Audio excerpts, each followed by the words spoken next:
One of his most candid interviews ever, Britain's Prince William is talking about the impact of losing his mother. He's hoping to help others by sharing his very personal thoughts.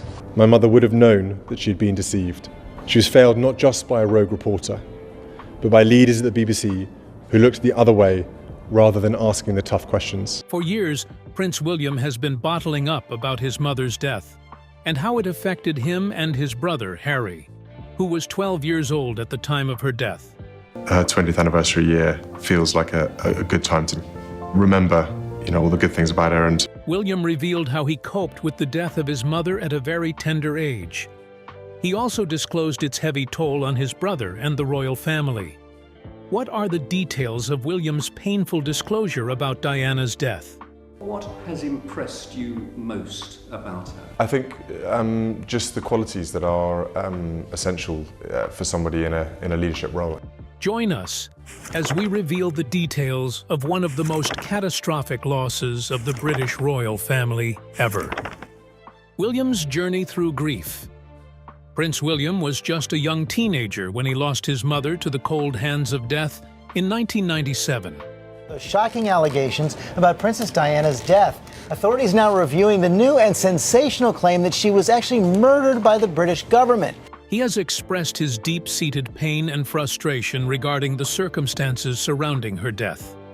Williams has also spoken about the relentless pursuit of truth and the parallels between the media's treatment of Princess Diana and his own experiences during the grief period. He and his brother, Harry, describe her loss and burial as a traumatic event. They felt disconnected from all emotions and couldn't bear the expectations placed upon him to maintain a composed public demeanor. His honest reflections offer a rare admission of the painful impact of grief and loss, particularly for a young person facing such a public tragedy. While there are several theories on the cause of Princess Diana's death, William believes the paparazzi and photographers who relentlessly pursued her were to blame. At the time of Princess Diana's death, William was 15, while Prince Harry was just 12 years old. However, during the 20th year memorial service of their mother, Harry also revealed that he grieved bitterly for the first 2 years following her death. But he also revealed something shocking. Keep watching to find out. According to the Prince of Wales, there was no family support or attention after the death of their mother. The British royal family's tradition of emotional restraint further complicated William's ability to grieve. The rigid culture meant that open discussions about grief were not permitted, leaving William to have to deal with his emotions and feelings all by himself. Unfortunately, while he was avoiding the recurrent thoughts of grief, he didn't suspect that his mental health was breaking down. One of the most heart-wrenching aspects of William's grief was his regret over his last conversation with Diana. On the night she died, she had called to check in on him and Harry, but the two were eager to play. They rushed the conversation. He later said he would always regret that moment, wishing he had spoken to her longer. This what-if scenario haunted him for years. The weight of missed opportunities is a common experience for those who lose loved ones suddenly. Still, for William, it was magnified by the public nature of Diana's death and the media noise surrounding it. During another media session, Harry admitted that he only cried once following Diana's tragic passing at her burial. But one couldn't say the same of William. Harry further admitted that, unlike William, he could shut down all his emotions. However, this decision would come back to haunt him. According to him, he had to consult a therapy session to help him confront the emotional pain he had buried for years. He spoke candidly about the transformative power of therapy, explaining that it allowed him to process his grief in ways he had previously avoided. By sharing their experiences in this grievous journey, William and Harry become vocal advocates for therapy, encouraging others to seek help. If you are wondering why Princess Diana's death caused her children so much pain even after 2 decades, then you are not alone. But we have to take a short walk down memory lane first. Keep watching for the interesting revelations ahead. A tragic night in Paris. It was late August 1997, and Princess Diana and Prince Charles had just divorced. Diana was a very young mother, about 36 years old at that time. HIV does not make people dangerous to know, so you can shake their hands and give them a hug. Heaven knows they need it. She was ready to begin a new chapter of her life with Dodi Al-Fayed, the son of Harrods department store owner Mohammed Al-Fayed. After they met, the lovebirds announced that they would be going on a trip to Paris. Shortly after their announcement, Princess Diana and Dodi Fayed spent 10 days on Mohammed Al-Fayed's yacht, the Jonakal, before flying from Sardinia to Paris on August 30th, 1997. Upon arriving in Paris, the couple visited Villa Windsor and the Ritz Paris Hotel, owned by the Fayed family. Princess Diana spoke to her sons on the phone during their stay, and Dodi visited a jewelry shop. Neither of them knew the catastrophe ahead of them in Paris. Later that evening, to avoid the paparazzi and the 30 photographers waiting outside to take their photographs, they left the hotel through a rear exit. The lovers were driven by Henri Paul, the deputy head of security in a black Mercedes-Benz. Dodi's bodyguard, Trevor Rees-Jones, was in the front passenger seat. Unfortunately, while driving back to Dodi's villa, neither Princess Diana nor Dodi Fayed used their seatbelts. However, Trevor Rees-Jones was reportedly buckled up. Until then, no one knew a fatal calamity would strike the couples. At 0:23, Henry Paul, a few meters from Dodi's villa, lost control of the car inside the Pont de l'Alma underpass. The vehicle struck a Fiat, veered off course, and collided head-on with a support pillar. According to the footage, their car was said to be traveling at a very high speed, exceeding the tunnel's speed limit. Unfortunately, the accident was fatal, with significant damage to the front of the car. Eyewitnesses reported smoke and the presence of photographers on motorcycles near the scene during the crash. Tragically, Diana, Dodi Fayed, and Henry Paul lost their lives in the accident, and Rees-Jones happens to be the sole survivor. According to Dr. Frédéric Méliès, a French doctor who was traveling the route at the time of the incident, there were a total of 4 victims. 2 of them appeared to be dead with no reaction or breathing, while the other 2, seated on the right side, were alive but in severe condition. That's not all. He also explained that the front passenger was screaming and breathing, so he could wait a few minutes. But the female passenger, a young lady, was on her knees on the floor of the Mercedes with her head down, struggling to breathe and in need of quick assistance. He said he ran to his car, called emergency services, and grabbed a respiratory bag for first aid. Unfortunately, the firefighters arrived around after 40 minutes. But before they arrived, Dodi and Henry were already pronounced dead at the scene. Here's something saddening about the incident. An eyewitness reported that 7 photographers, including paparazzi, did not care about rescuing them during the incident. All they were after was taking the pictures and video of the scene. While they were trying to rescue Princess Diana from the wreckage, according to firefighter Xavier Gourmelon, her last words were, "My God, what's happened?" Immediately, she was pulled out from the wreckage. She suffered cardiac arrest, but all efforts to revive her, including open-heart surgery, were abortive, as Diana tragically passed away at 4 a.m. Surprisingly, Princess Diana's death continues to generate controversies today. For instance, there are a lot of questions and uncertainty about the cause of the death. There are also questions on how the driver, who was with Diana all through the journey, had high levels of alcohol in his blood, as revealed by autopsy. There are several revelations ahead. Keep watching to know more. Controversies and conspiracy theories. The circumstances surrounding Princess Diana's death have been the subject of speculation and conspiracy theories. while the official investigation concluded that the accident was caused by driver error and intoxication. You believe there was a conspiracy to kill Dodi? They been murdered. Dodi and Diana been murdered, definitely. I am the father who knows everything. Many, including Mohammed Al-Fayed, believe there is a more sinister plot involving British intelligence agencies and the royal family. Others blame the relentless pursuit of paparazzi and photographers. However, one of the most mysterious and enduring aspects of the case is the alleged presence of a white Fiat Uno at the crash scene. Witnesses claim to have seen the small vehicle in the tunnel, and traces of white paint were later found on Diana's car. This evidence suggested that the two vehicles may have made contact, possibly causing the crash. However, despite extensive efforts by French investigators to track down the driver of the Fiat, no conclusive identification was ever made. At one point, attention shifted to Levantan, a taxi driver who owned a white Fiat Uno and was known to have repainted it soon after the crash.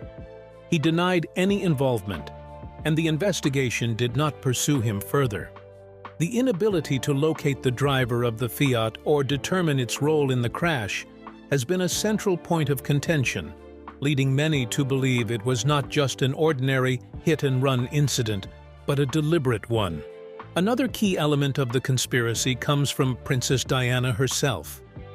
In a letter she wrote to her butler, Paul Burrell, months before her death, Diana expressed fears about a plot against her life. She claimed there was a plan to stage an accident involving brake failure that would result in a serious head injury. Given the nature of her death, the letter's accuracy was so precise.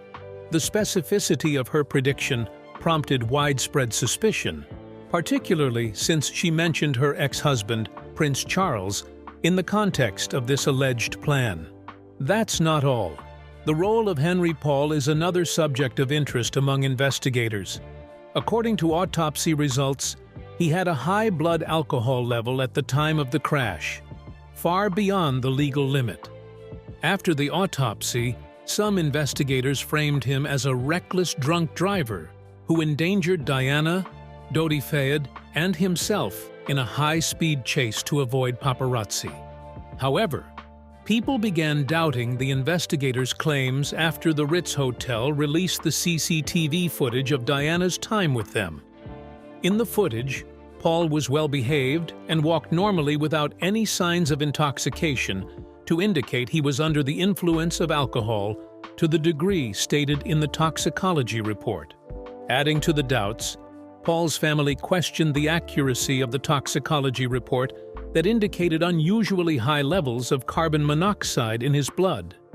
Some medical experts also raised concerns about the official explanation that suggested that the observed symptoms of carbon monoxide poisoning were not evident in Henry Paul's behavior.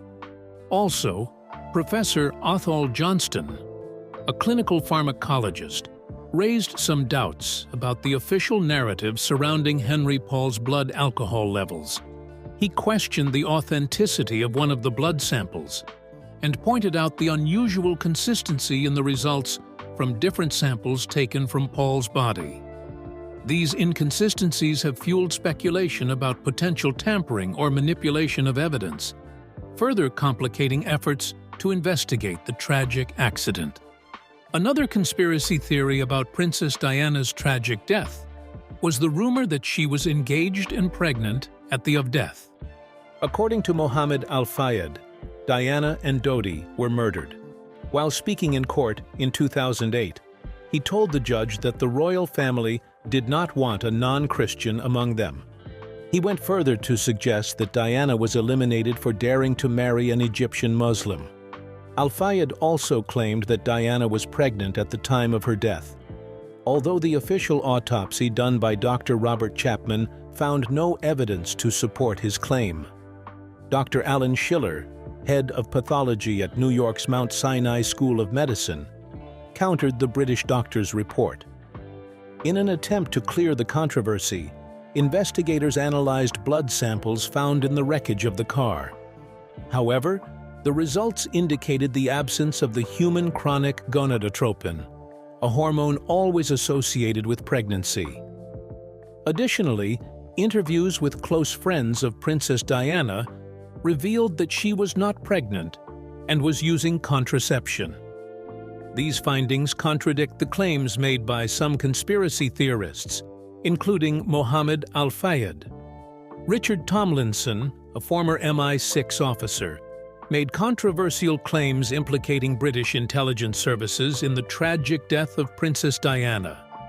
He alleged that MI6 was monitoring Diana, had connections with her bodyguards, and had even orchestrated the crash as part of a larger plan. These claims have been widely disputed and dismissed by official investigations, but they continue to fuel conspiracy theories and public interest surrounding the event. According to his allegations, Paul-Henri was said to be dishing MI6 with updates about Diana and other members of the real family. However, evidence discrediting Tomlinson's claims was found in drafts of a book he wrote about his time in MI6 before he was jailed in 1998 for breaching the Official Secrets Act. There are also serious questions about how the French authorities handled the crash's immediate aftermath. The tunnel was cleared, cleaned, and reopened to traffic hours after the accident. Typically, the crash site would be preserved for a more thorough investigation in high-profile incidents of this magnitude. Critics argue that this hasty cleanup may have been an attempt to erase vital evidence.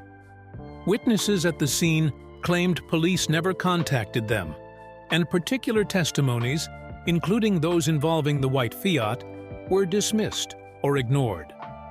This apparent disregard for key witnesses is proof of a cover-up for some.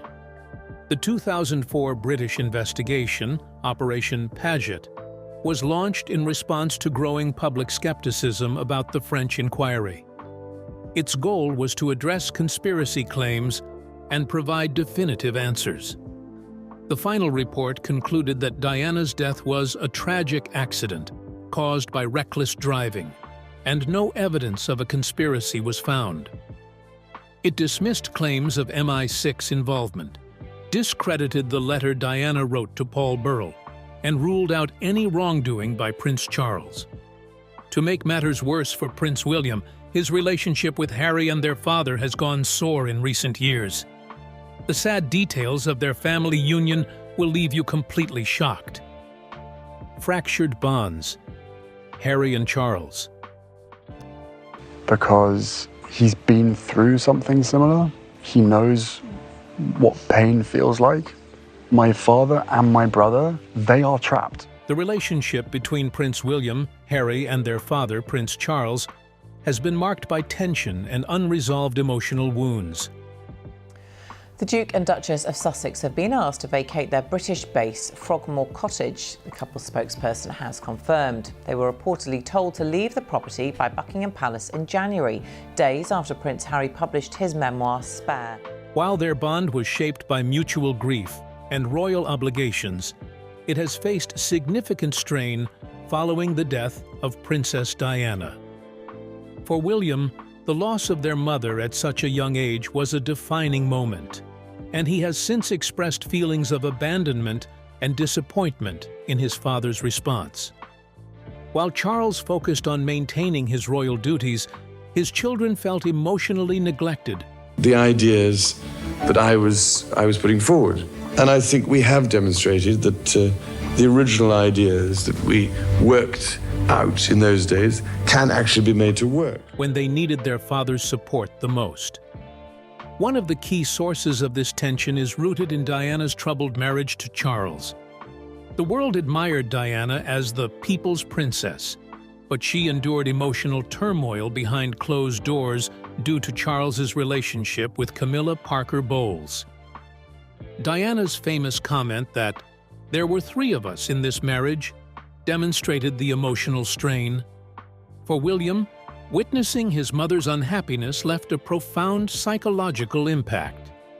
While talking about this period, he believed his father could have done more to support and protect Diana. This sense of helplessness resurfaced after Diana's death, as William felt that Charles once again prioritized Camilla and royal duty over his role as a father. The most unsettling aspect of this situation is just ahead. We mentioned earlier that Diana wrote a letter before her death. In this letter, she claimed that her life was in danger, referencing fears of a planned accident involving brake failure and a head injury. This letter fueled conspiracy theories about the circumstances of her death, and while no official evidence implicated Charles, the fact that Diana felt compelled to write such a letter raised suspicions. This revelation may have deepened William's distrust of his father and the royal institution.